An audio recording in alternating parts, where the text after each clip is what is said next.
ನಮಸ್ಕಾರ ವೀಕ್ಷಕರೇ, ನೀವು ನೋಡ್ತಾ ಇದ್ದೀರಾ ಸಂಪಾದಕ ಯೂಟ್ಯೂಬ್ ಚಾನಲ್. ನಾನು ಸಂಖ್ಯೆ. ಇದು ವಾಟ್ಸಪ್ ಇಮೇಲ್ ಕಾಲ. ಇಂತಹ ಕಾಲದಲ್ಲೂ ಚಿಕ್ಕಮಗಳೂರಲ್ಲಿ ಶೋಭಾ, ಧಾರವಾಡದಲ್ಲಿ ಪ್ರಹ್ಲಾದ್ ಜೋಶಿ ಪತ್ರಗಳ ಕಾರಣಕ್ಕೆ ನೆಮ್ಮದಿ ಹಾಳು ಮಾಡ್ಕೊಂಡು ಕೂತಿದ್ದಾರೆ. ಶೋಭಾಗೆ ಮತ್ತೆ ಟಿಕೆಟ್ ಕೊಡಬಾರ್ದು ಅಂತ ಬಿಜೆಪಿ ಕಾರ್ಯಕರ್ತರೇ ಪತ್ರ ಚಳವಳಿಯನ್ನು ಹಮ್ಮಿಕೊಂಡಿದ್ರು.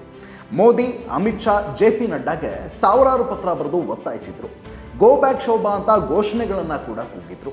ಇದೀಗ ಅಂಥದ್ದೇ ಸ್ವಪಕ್ಷೀಯ ಪತ್ರ ಚಳವಳಿ ಧಾರವಾಡದಲ್ಲಿ ಪ್ರಹ್ಲಾದ್ ಜೋಶಿಯ ವಿರುದ್ಧನೂ ಭುಗಿಲೆದ್ದಿದೆ. ಜೋಶಿಗೆ ಟಿಕೆಟ್ ಕೊಡಬಾರದು ಅನ್ನೋದು ಈ ಚಳವಳಿಯ ಉದ್ದೇಶ. ಮೇಲ್ನೋಟಕ್ಕೆ ಇವು ಬಿಡಿ ಬಿಡಿ ಘಟನೆಗಳ ಹಾಗೆ ಕಂಡುಬಂದರೂ ಒಳಗಿಂದೊಳಗೆ ಒಂದಕ್ಕೊಂದು ಸಂಬಂಧ ಇರುವುದಂತೂ ಖಾತ್ರಿಯಾಗುತ್ತೆ.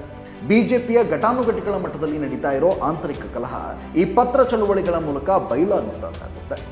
ಚಿಕ್ಕಮಗಳೂರಲ್ಲಿ ಶೋಭಾ ವಿರುದ್ಧ ಈ ಪತ್ರ ಚಳವಳಿಯನ್ನು ನಡೆಸಿದ್ದು ಯಾರು ಅನ್ನೋದರಲ್ಲಿ ಈಗ ಅನುಮಾನ ಇಲ್ಲ. ಅದು CT ರವಿ. ತಾನು MP ಟಿಕೆಟನ್ನು ದಕ್ಕಿಸ್ಕೊಳ್ಬೇಕು ಅನ್ನೋ ಕಾರಣಕ್ಕೆ ಶೋಭಾ ವಿರುದ್ಧ ತನ್ನ ಹಿಂಬಾಲಕರನ್ನ ಎತ್ತಿ ಕಟ್ಟಿದ್ದಾರೆ. ಶೋಭಾ ವಿರುದ್ಧ ಅಂದರೆ ಅದು ಪರೋಕ್ಷವಾಗಿ ಯಡಿಯೂರಪ್ಪನವರ ವಿರುದ್ಧನೂ ಹೌದು.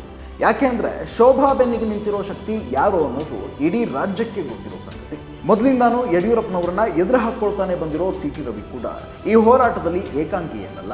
ದಿಲ್ಲಿ ಹೈಕಮಾಂಡ್ ಮಟ್ಟದಲ್ಲಿ ಸಾಕಷ್ಟು ಪ್ರಭಾವ ಮತ್ತು ಪ್ರಾಬಲ್ಯ ಹೊಂದಿರೋ BL ಸಂತೋಷ್ ಮತ್ತು ಪ್ರಹ್ಲಾದ್ ಜೋಶಿ CT ರವಿಗೆ ಕುಮ್ಮಕ್ಕು ನೀಡುತ್ತಿದ್ದಾರೆ.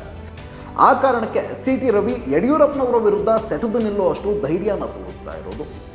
ಈಗ CT ರವಿ ಶೋಭಾ ವಿರುದ್ಧ ನಡೆಸ್ತಾ ಇರೋ ಪತ್ರ ಚಳವಳಿಗೂ ಈ ಇಬ್ಬರು ಮಹಾಶಯರ ಕೃಪಾಕಟಾಕ್ಷ ಇದೆ ಅನ್ನೋದು ಯಡಿಯೂರಪ್ಪನವರಿಗೆ ಮನವರಿಕೆಯಾಗಿದೆ.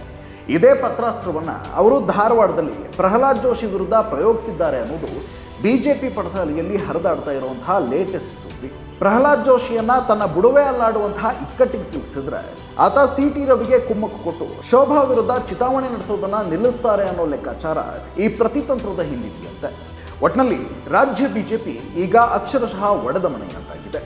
ಒಳಗಿಂದೊಳಗೆ ಕಾಲೆಳೆದಾಡೋಕೆ ಘಟಾನುಘಟಿ ನಾಯಕರುಗಳೇ ಸಜ್ಜಾಗಿ ಕೂತಿದ್ದಾರೆ.